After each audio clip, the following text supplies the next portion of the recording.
Dulu Sayyidina Ibrahim ibn Adham ini pernah jalan ke pasar.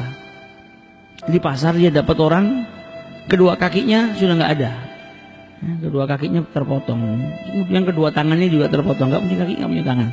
Jadi tergeletak di atas kasur di pinggir jalan. Kemudian tubuhnya kena penyakit lepra, matanya buta.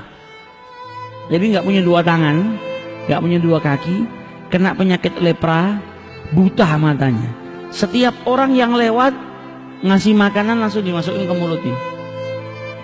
Setiap orang ini dikasih makanan masuk ke dalam mulutnya, ngucap Alhamdulillah atas kenikmatan yang luar biasa yang kau berikan kepadaku ya Allah.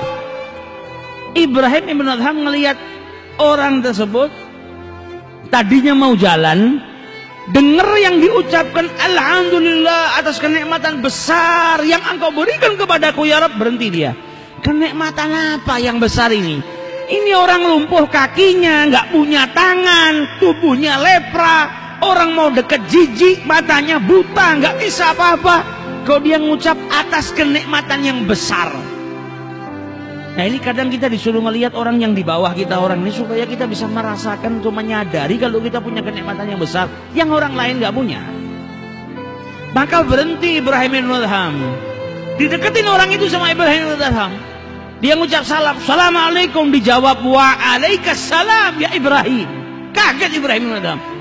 Ini orang pertama kali saya lihat, saya nggak kenal. Orang ini buta. Saya ucapkan salam, jawab salam saya dengan nyebut nama saya. Ditanya sama Ibrahim ibn Adham, min aina ta'rifuni, dari mana kau kenal diriku? Kita ini nggak pernah berjumpa, kau nggak bisa ngelihat. Maka dijawab sama orang tersebut, ma jahiltu syai' mundu araftullah. Gak ada yang tidak aku ketahui semenjak aku kenal dengan Allah Subhanahu wa taala. Orang kalau sudah kenal betul sama Allah, tahu betul Allah Subhanahu wa taala, gak ada yang tertutup bagi dirinya. Maka kata Ibrahim ibn Adham, saya mau tanya, engkau ini tadi bersyukur kepada Allah atas kenikmatan yang besar. Apa kenikmatan yang besar yang kau maksud?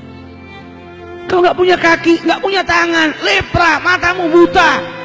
Kau nggak punya rumah, rumahmu ini di pinggir jalan. Apa kenikmatan besar yang kau maksud, yang kau syukuri kepada Allah Subhanahu wa taala? Maka dijawab oleh Allah Subhanahu oleh orang tersebut, karena Allah Subhanahu wa taala meninggalkan kepadaku dua hal yang aku syukuri. Ia tinggalkan qalban syakiran wa lisanan dzakiran. Aku ditinggalkan oleh Allah Subhanahu wa taala, yang tidak diambil sama Allah, yang ditinggalkan buatku apa? Lisan yang berzikir kepada Allah dan hati yang bersyukur kepada Allah Subhanahu wa taala. Apakah dua hal tersebut bukan sesuatu yang besar yang layak untuk aku syukuri? Apakah ada kenikmatan yang lebih besar daripada itu? Orang yang punya rumah, nggak punya hati yang bersyukur kepada Allah, nggak punya lisan yang berzikir kepada Allah, apakah rumahnya lebih nikmat daripada itu? Apakah ada yang bisa mengalahkan dua hal ini? Lisan yang selalu berzikir dan hati yang bersyukur kepada Allah. Nggak ada, ini kenikmatan yang besar. Alhamdulillah masih disisakan oleh Allah Subhanahu wa taala kepada diriku. Nah, orang kadang disuruh belajar.